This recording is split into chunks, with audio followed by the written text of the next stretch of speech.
ajeitado aí? Ok. Gostaram da minha camisa? Ó? Gostei. Eu sinto falta de usar umas camisas assim, né? E tá escrito aqui, eu fiz um teste de DNA e Deus é meu pai, tá em inglês. A gente só acha em sites assim que tá em inglês, mas cara, eu tô com outra maneiraça na cruz também, tá maneiraça ali, cara. Você acha uns sites cristãos aí gringo, né? Bonitona. Agora dá pra mostrar pros caras que são crentes na rua, tô lendo inglês ali, né? Dá pra mostrar. É só pra quem tem inglês, né? Mas é japonês eu um pouquinho, né? Mas tudo bem. A gente não acha muita coisa em português mesmo. Aqui não. Pessoal, nessa campanha de 7 semanas sobre fé para prosperar, porque primeiramente prosperidade ela está aqui na mente. Se você tiver uma mentalidade pobre, realmente você vai atrair pobreza para você, gente. Se você achar que a vida é ó dia, ó céus, ó azar, que dificuldade, você vai viver conforme aquilo que você confessa, conforme aquilo que você fala dos seus lábios. Você vai viver. Né? Sabe quando a pessoa tem 90 anos e você fala o que você espera da vida? Já sabe, a pessoa também dá uma de outra. Estou esperando a vida. Mas a palavra de Deus diz que os jovens profetizarão. Hoje, como a gente está vendo a Sara, os jovens profetizarão, diz a palavra de Deus, e os velhos sonharão e terão visões. É Deus ele fazendo assim, agindo na vida da pessoa para ela sempre ter uma perspectiva de vida.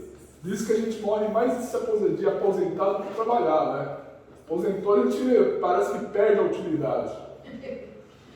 Mas a gente falou, olha, de equilíbrio, uma fé para prosperar, prosperidade é equilíbrio, gente.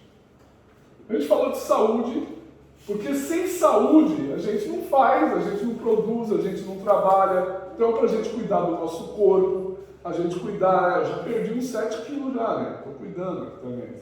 Aí, diz que eu parei de sentir dor nos joelhos, né? Descanso.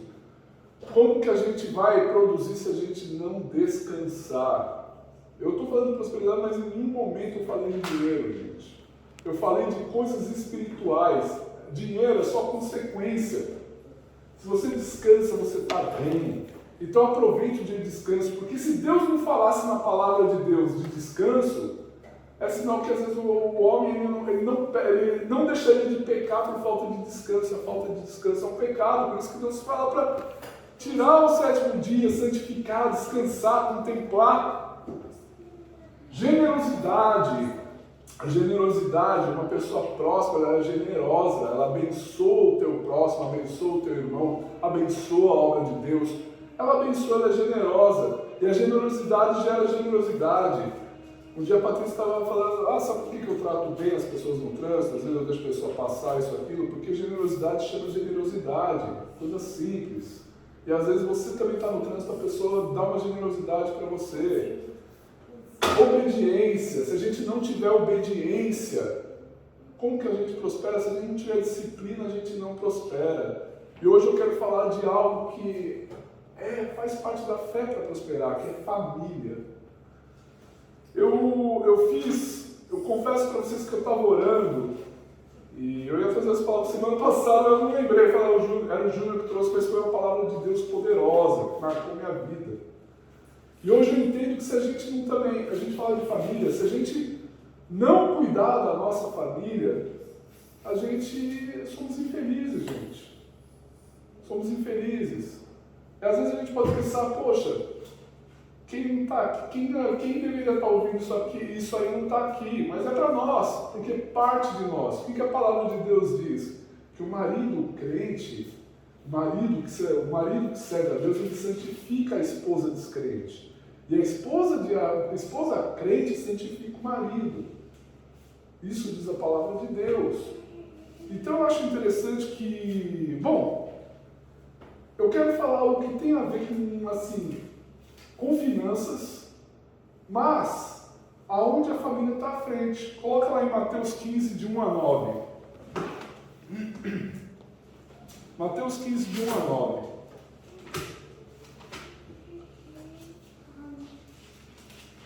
Eu vou ser breve.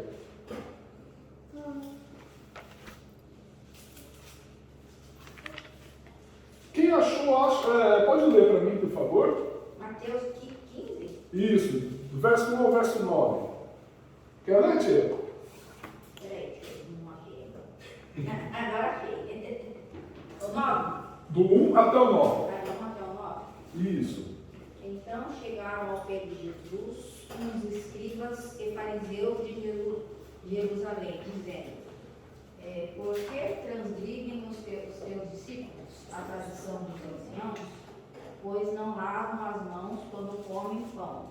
Ele, porém, respondendo, disse-lhes: por que transgredis vós também o mandamento de Deus pela vossa tradição? Porque Deus ordenou, dizendo: honra a teu pai e a tua mãe, e quem maldizer ao pai ou à mãe, morra de morte. Mas vos dizer, qualquer que disser ao pai ou à mãe, é oferta ao Senhor, o que poderias aproveitar de mim. Este não precisa honrar nem o seu pai, nem a sua mãe, e assim invalidastes, pela vossa tradição, o mandamento de Deus. Hipócritas, bem profetizou Isaías a vosso respeito, dizendo: este povo honra-me com os seus lábios, mas o seu coração está longe de mim. Mas em vão me adoram, ensinando doutrinas que são preceitos dos homens. Até aí, vamos orar. Pai Santo, em nome de Jesus, muito obrigado pela tua palavra. Muito obrigado, Senhor, por aquilo que o Senhor tem entregado nas nossas vidas hoje. Te peço perdão dos meus pecados, Senhor. Que o Senhor venha usar-me como um vaso de honra para trazer essa mensagem. E que essa palavra, Senhor, ela divida a alma e do espírito, divida juntas e medula, Senhor, e que as pessoas saiam daqui edificadas, Senhor, assim como edificou a minha vida. Nós te louvamos por tudo, em nome de Jesus. Amém. Glória a Deus. Aleluia. Gente, o texto ele é muito autoexplicativo. Ali os fariseus, eles estavam ali debatendo com Jesus, porque os discípulos não lavavam a mão para comer. Mas um fato curioso é que eu conheci um judeu há muitos anos atrás, e eu e esse judeu, a gente entrou num supermercado, a gente comprou frutas para a gente comer. Aí ele falava, você é cristão e tal, e ele falava dos salmos, como ele gostava dos salmos, a gente ia conversando, e aí eu comendo a fruta, e ele com a fruta dele falou, você não estava com fome? Eu falei assim, eu estou procurando aí um lugar para lavar minhas mãos para poder comer. É uma coisa meio assim, tradição judaica, né? Segundo a mentalidade dele. Eu aquilo, né? Era cristão, comi mesmo, né? E só que o que acontece? Isso era uma tradição judaica, porque só o sacerdote, conforme diz a palavra de Deus, é que ele precisava fazer uma lavagem cerimonial. Aquilo não era necessariamente uma tradição assim, dos fariseus e dos saduceus, não era uma imposição para eles. Era uma imposição apenas para o sacerdote fazer isso aí. E às vezes eu fico meditando o quanto as pessoas, nesse texto, mostra aonde elas se apegam mais a doutrinas de homens e não a doutrina de Deus, aquilo que Deus ensinou. Às vezes as pessoas elas pegam assuntos periféricos e fazem de assuntos periféricos assuntos doutrinários. Ó, se você estiver pisando fora da linha, você está em pecado. Ó, essa roupa aí, não sei, você vai ter que usar uma saia com as pernas cabeludas desse tamanho até lá embaixo. Vai ter que usar um coquezão gigantesco. E o que chama atenção aqui nesse texto com relação à família, eu vou contar mais testemunhos, ou melhor, testemunhos, daquilo que infelizmente eu vi, que é para a gente não repetir na vida da gente, e nem a gente se sentir coagido a isso. Eu me lembro quando a gente estava no Rio lá, aquele dia, aquele rapaz, eu não sei se ele estava certo, Luiz Carlos é o nome dele, né? Luiz Carlos também. Nome difícil pra caramba. Nome do sogro, né? Nome do teu sogro, né? Não é o Luiz Carlos sogro não, viu? Ele falou assim que não, eu deixei de ir para a igreja porque por causa da igreja, a igreja fez o meu divórcio, eu não sei quem era o certo ou o errado ali na história. Eu não sei. Porque primeiramente sempre tem o quê? Tem um lado, tem o outro e tem a verdade. Sempre tem um lado, o outro é a verdade ali, na situação. Então ali ele falou a versão dele.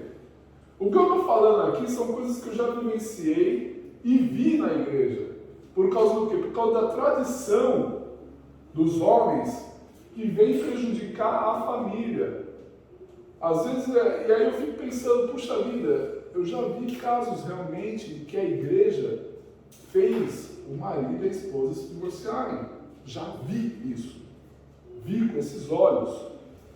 E às vezes você vê Satanás, ao invés de Deus usar para reconciliação, a pessoa sendo usada por Satanás para ter esse rompimento. Às vezes não rolou nem adultério, não rolou nada. Era uma coisa assim de sentar, conversar, procurar um ceder ao outro e acontecer. E às vezes aconteceu essa situação, essa desgraça, diga-se de passagem. Ali no verso 3 ao verso 6, diz ali, ele, porém, lhes respondeu, Jesus, né? Por que transgride em vós também o mandamento de Deus por causa da vossa tradição? Os rabinos estavam perguntando, por que teus discípulos transgridem o mandamento de Deus? Que não era um mandamento de Deus, era um mandamento para o sacerdote, não era para todos. Porque Deus ordenou, honra teu pai e a tua mãe. E quem maldisser a seu pai ou a sua mãe seja punido de morte. Mas vós dizeis, se alguém disser ao seu pai ou à sua mãe, é oferta ao Senhor, aquilo que poderias aproveitar de mim, e esse jamais honrará o seu pai e a sua mãe, e assim invalidasse a palavra de Deus por causa da vossa tradição.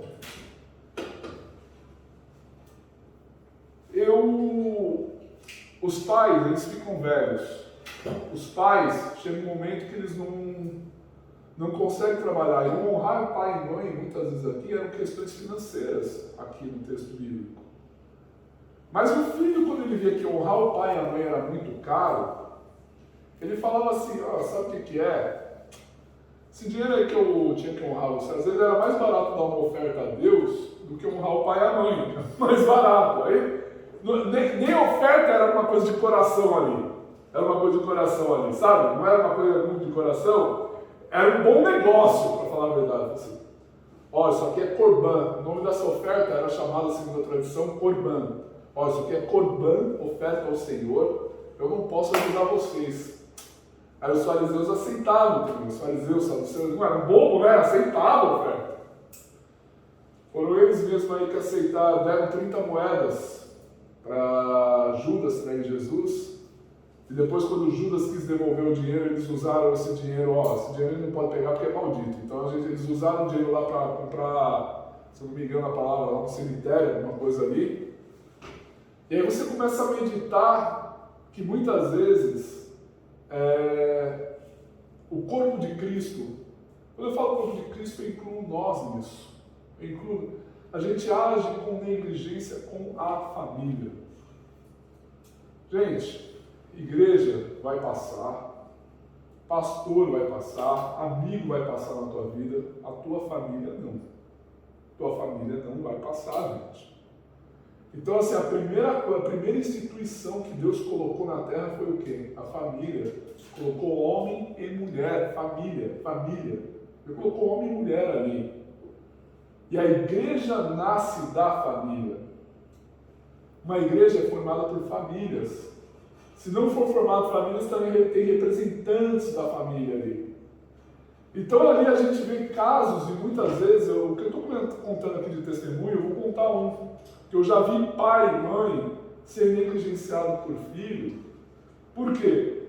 Porque muitas vezes o filho, ao invés de ele ajudar financeiramente os pais, pagando uma conta de luz ou água, eram pais necessitados, hein? Não, ele fazia as ofertas da igreja, os desafios da igreja. Não, eu quero saber só. E a igreja ali só lá, me dá. Gente, dói para mim falar isso aí. Parece que estou dando um tiro no pé. Mas se eu não falar de prosperidade, eu confio em Deus para prosperar o ministério. Mas eu gosto das coisas certas. Não adianta nada a pessoa ir lá entregar um corban para Deus e deixar a família dela negligenciada. Então o jovem negligenciava, isso aí eu já vi muito. O jovem negligenciando a família, que passava necessidade em casa. E assim, para ir lá, não, isso aqui é oferta ao Senhor, isso aqui é para entregar a Deus, Deus vai abençoar. E às vezes a igreja só lascando desafio, a igreja comendo dinheiro. E aí você vê os líderes tudo bacanudo, tudo bacana. Gente, cuide sempre da tua família. Eu não estou falando de avareza com a obra de Deus. A obra de Deus ela precisa sim de recurso financeiro. Mas saiba, a obra de Deus só existe porque a tua família existe. É uma coisa profunda. E porque Deus te deu uma família. Notou? Às vezes a gente tem mania de primeiro Deus, depois família, depois... Não. É Deus da nossa família, Deus do nosso trabalho, Deus da nossa igreja. Ele é o nosso Deus em todas as áreas da vida. Não adianta, muitas vezes, a pessoa chegar e falar que é a oferta ao Senhor, mas vai deixar a família dele passando fome. Ser fiscal da natureza, como a gente já estava brincando, ser fiscal da natureza. Eu não estou falando de casos de gente que está desempregada por uma situação ou outra, porque Deus está tratando da pessoa no momento. Eu estou falando de gente que não quer trabalhar, realmente não quer saber disso. Eu já vi um caso de um marido já pastor, se divorciar da esposa só porque ela não queria ser pastora. Olha que loucura, gente. A mulher não queria, a mulher não gostava, a mulher ia para a igreja, ia para o culto.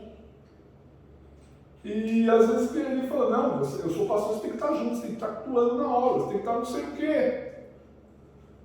E aí o que ele fez? Ele divorciou da tigrona de 40 e pegou a gatinha de 20. Casou com uma gatinha de 20. E aí aquilo ali foi uma reação em cadeia na igreja.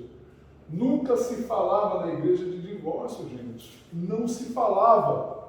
Aí foi só o pastor bispo se divorciar, você viu uma sequência, uma enxurrada. Porque muitas vezes a pessoa não está focada no que a palavra de Deus diz.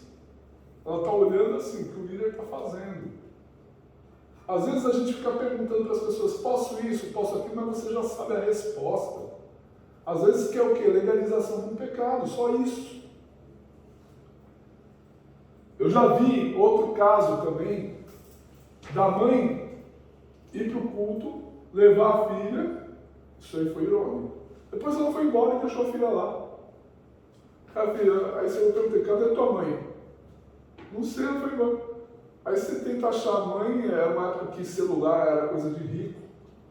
Era a época da ficha, né? Do telefone, ou cartão telefônico lá no Brasil.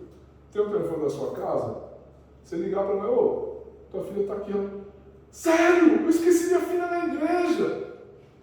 Gente...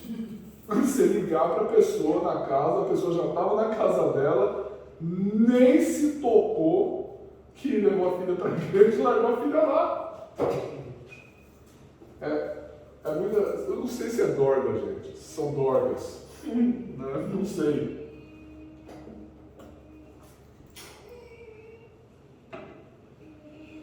Mas uma coisa que Jesus estava ensinando, que a vida na igreja é viver a vida fora da igreja.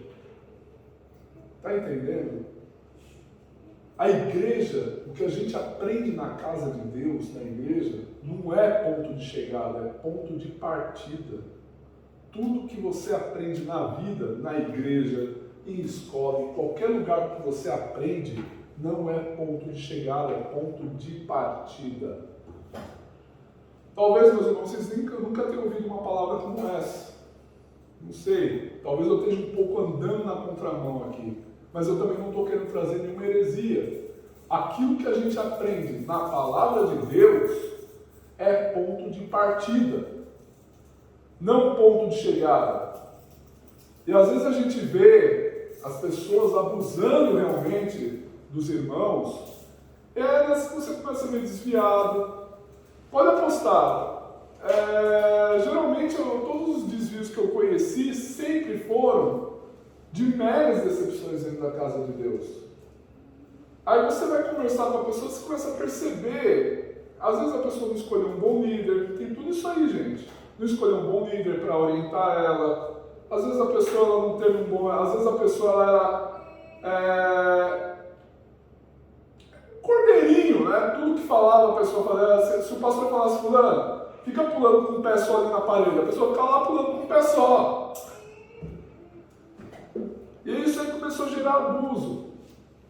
O que eu estou falando é que a nossa família, a igreja só existe, a igreja só existe porque existe família. Por que vocês acham que o diabo ele só ataca a família? Por que você acha que o diabo ele quer desestruturar a família? Porque sem família não existe igreja, irmãos. Sem família não existe igreja. Porque família foi instituída por Deus em Gênesis. O que Deus disse em Gênesis? Unirá o homem à tua esposa e ambos deixará o homem pai e mãe. Por isso que às vezes é estranho. O cara está com 50 anos e está morando com a mãe ainda, viu, gente? É estranho. É estranho muitas vezes a mulher ser trabalhadora e o homem ser o fiscal da natureza.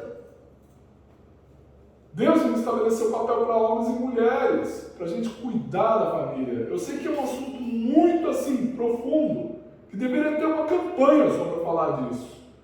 Vários estudos. Mas isso aqui, eu acho interessante que se você quer ter uma vida próspera, você tem que cuidar da tua família. Cuidar da família, proteger tua família. Sabe aquele caso que parece que um marido e a esposa eles não namoram mais? Eles namoram um contra o outro. Aí o cara chega lá no trabalho, aquela bruaca da minha esposa, que não sei o que. Aí chega lá a esposa também lá no trabalho, aquele vagabundo, meu marido, não quer saber de nada lá. E começa assim, em vez de um namorar com o outro, começa a namorar contra o outro. Está namorando contra.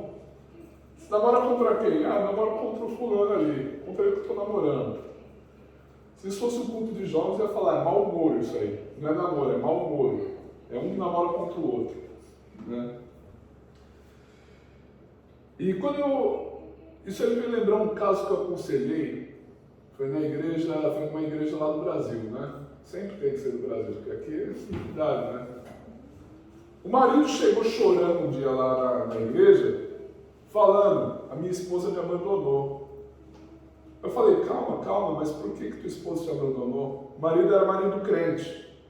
Falei assim, a minha esposa não era crente, tudo, e ela me abandonou, mas por quê? Rolou alguma coisa assim? Não, o que acontece? A gente brigava muito, que não sei o quê. Ela queria sair para os barzinhos, para as baladas, não sei o quê, e eu querendo levar ela para a igreja, Aí eu falei, peraí. Enquanto você está disposto a ceder, ele estava chorando, era um homem adulto chorando para mim. O quanto você está disposto a ceder para você ter sua esposa de volta? Ele parou de chorar na hora, olhou para minha cara ali. Ele, como assim? O que tua esposa vai fazer? Ela pode sentar no bar. Olha, você não pode um dia sentar com ela, pedir um guaraná. Tua esposa, marido crente que se converte e tal, não sei o quê. Você não pode pedir um guaraná, sentar, tudo, mas fazer um negócio com ela, seguinte, eu até vou com você, mas você vai comigo no culto também. Fazer essa troca, porque casamento, muitas vezes a gente tem que perder para ganhar. A gente tem que até sabe, às vezes eu perco bastante para ganhar. Mas sempre. Casamento, gente, a gente perdeu um pouco para ganhar. Eu sei que é isso. Você sabe que é isso, né? Mas se a gente quer ganhar algo, a gente tem que perder um pouco. Mas isso que é o casamento, é perder para ganhar. Aquele homem ficou me ouvindo, talvez ele nunca tinha ouvido aquela palavra. E eu falei para ele, o marido crente, conforme diz o apóstolo Paulo, ele santifica a esposa descrente. E se a esposa quiser largar você por ela, é um problema dela, não é um problema teu, e vice-versa. A esposa crente santifica o marido. Quantos testemunhos a gente não vê, muitas vezes, de uma pessoa, alguém ceder pelo outro e ganhar essa pessoa para Jesus? Foi o caso de um pastor que eu comentei já aqui. O marido era pai de santo, a esposa se converteu, só que a esposa em momento nenhum foi assim rebelde contra o marido. Ela passava a roupa dele, não deixava ele dar de roupa amassada, as roupas que ele ia. E o marido começava a olhava a postura de mulher santa dela. Fazia comida, fazia tudo, e ele ia bem escondido. Até que um dia ele chegou e falou lá no terreno dele, falou assim, olha, a partir de agora, a partir de hoje, a gente vai ler um salmo antes de começar aqui o negócio. Ninguém concordou, que não sei o que, a gente discorda, que isso é coisa de crente. Falei assim, então cada um pega aquilo que vocês ofertou e vão embora daqui. Aquela casa fechou e virou uma igreja. Para vocês verem o que acontece, a atitude da esposa que cedeu, santificou o marido se converteu. Às vezes a pessoa precisa, você que assiste na internet, você precisa perder para ganhar. A palavra de Deus, ela diz, nem por força, nem por violência, diz o Senhor, mas pelo meu Espírito. A gente não ganha muitas vezes as coisas na força do braço da carne, a gente ganha as coisas na força do braço do Senhor. Família é importante. Se eu fico agindo religiosamente num culto, numa igreja, e a minha vida não muda, eu só sou um religioso, eu não sou um crente, sou um religioso. Sou alguém que vai lá e pratica meus ritos e acabou. Minha vida não mudou. Verso 7 ao verso 8.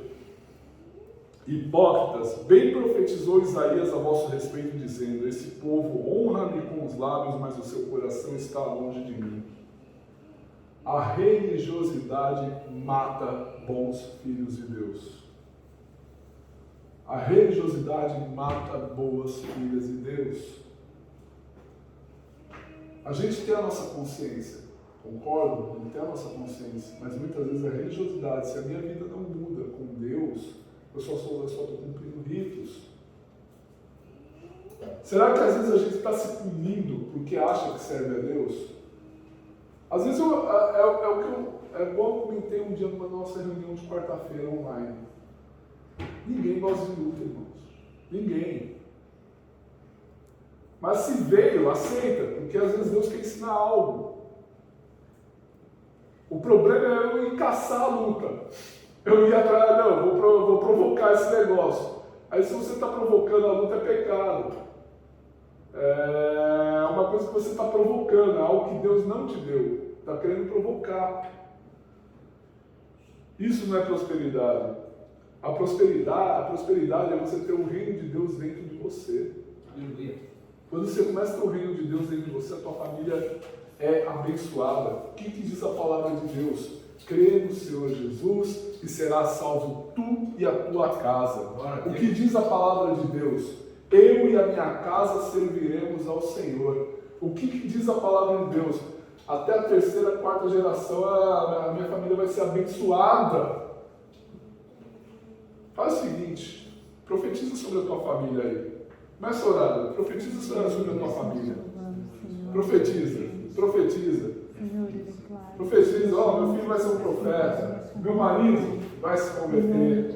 Às vezes até sobre você, Pai, em nome de Jesus, eu preciso mudar, eu preciso tomar uma atitude, eu preciso ceder mais, até sobre você mesmo. Senhor, olha, eu preciso ceder mais. Senhor, eu estou muito grosso com a minha esposa, me perdoa, Senhor. Senhor, eu estou muito frouxo, Senhor, também, me perdoa. Mas, sabe, começa a profetizar mesmo, profetizar, até mesmo mudança para você. Só para vocês verem que a palavra de Deus ela se confirma nisso que eu falei sobre cuidar da família. O que diz lá em 1 Timóteo 5,8, que eu vou ler aqui para vocês, diz o seguinte, 1 Timóteo 5,8, ora, se alguém não tem cuidado dos seus, especialmente os da própria casa, olha aqui, hein? Tem negado a fé e é pior que o descrente. 1 Timóteo 5,8. Querem ler de novo? Lê, Júnior, você que achou. 1 Timóteo 5,8. Mas se alguém não cuida dos seus, e principalmente dos da sua família, negou a fé e é pior que o incrédulo. E aí, Cris, você que achou? Primeiro versículo de novo. Você não procurou, não? E aí, Patrícia? 1 Timóteo 5,8. Se é 6 de vocês, se vocês não abriram, né? A Bíblia, né? Seus pilantrinhos. Um pontinho negativo. Vou dar uma estrela pro Júnior, uma estrelinha na tela. Lê aí, Patrícia, 1 Timóteo 5,8. Tá difícil 1 Timóteo 5,8? Lê aí, Cris. Mas se alguém não tem cuidado dos seus e principalmente dos da tua família, negou a fé e é pior do que um infiel. Olha, pior. Um é descrente, o outro é infiel. Ó, lê aí, Patrícia. Se alguém não tem cuidado dos seus, especialmente os da própria casa, esse negou a fé e é pior do que o descrente. Botar qualquer coisa na frente da família. Às vezes a pessoa não está pondo Deus. Ó, lembra o que Jesus falou? Vocês ficam recebendo oferta de quem tinha que estar honrando pai e mãe. Dizendo que é corbã. O nome daquela oferta era corbã. Sendo que Deus não falou isso. Por que vocês desrespeitam a tradição de Deus não honrando pai e mãe? Desrespeita a Deus, alegando que é uma oferta corbã, e estão deixando os teus pais passando necessidade. Por que muitas vezes a pessoa, por isso que eu te falei, a pessoa fica lá cegamente na igreja e prejudicar a família dela, prejudicar a relação familiar dela, é pior que o descrente. É mole se ouvir de Deus. Ser descrente é feio. Imagina alguém pior que o descrente. Ser infiel é feio, pior que infiel na leitura. Olha que profundo esse texto. Prosperidade está relacionada à família. Por isso que eu falo, meus irmãos, não ponham a família em risco. Isso não tem nada a ver com avareza, porque ninguém é pobre a ponto de não ter nada para ofertar ou entregar ao Senhor. Ninguém é tão pobre assim. Mas, se a pessoa começa a colocar, começa a colocar muitas vezes a igreja sob pretexto de obra de Deus, alguma coisa, para prejudicar a família, porque quem não cuida. Sabe o que é profundo aqui? O apóstolo Paulo estava falando para quem? Para Timóteo. O que Timóteo era? Um pastor. Um pastor de igreja. Timóteo era um pastor de igreja debaixo da autoridade do apóstolo Paulo. O apóstolo Paulo estava falando para ele. Ora, se alguém não tem cuidado dos seus, especialmente da própria casa, nas traduções família, negou a fé. Gente, a gente não pode negar a fé, sabe por quê? Porque foi a partir da família que existe a igreja. Se eu não cuidar da família, não existe igreja. Cuida da tua família. Romanos 14, 17. Outro conselho do apóstolo Paulo, Romanos 14, 17. Para encerrar,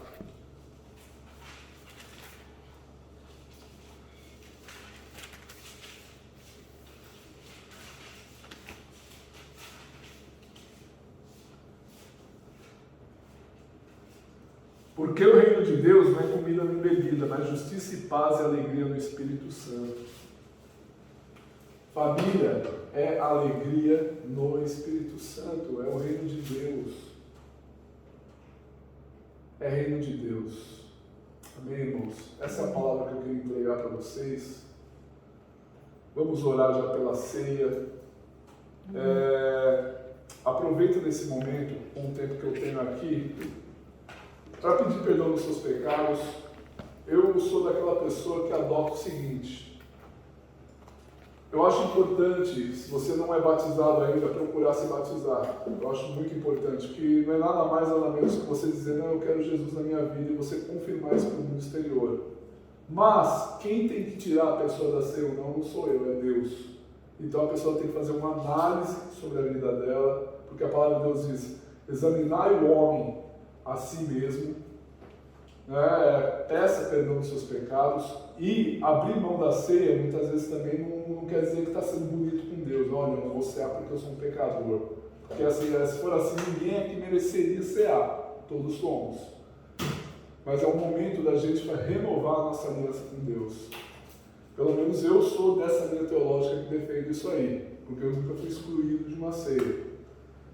Meus irmãos, tenha agora esse momento de pedir perdão pelos pecados, conforme esta palavra que vocês ouviram. Se você às vezes foi negligente com a tua família, peça perdão a Deus. Se você está sendo negligente com a tua casa, se às vezes a palavra de Deus diz que a mulher sabe dificuldade, se a mulher está faltando sabedoria, peça perdão a Deus e busque essa sabedoria, participe da ceia.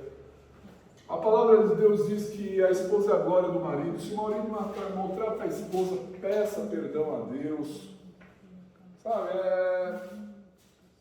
começa a meditar mesmo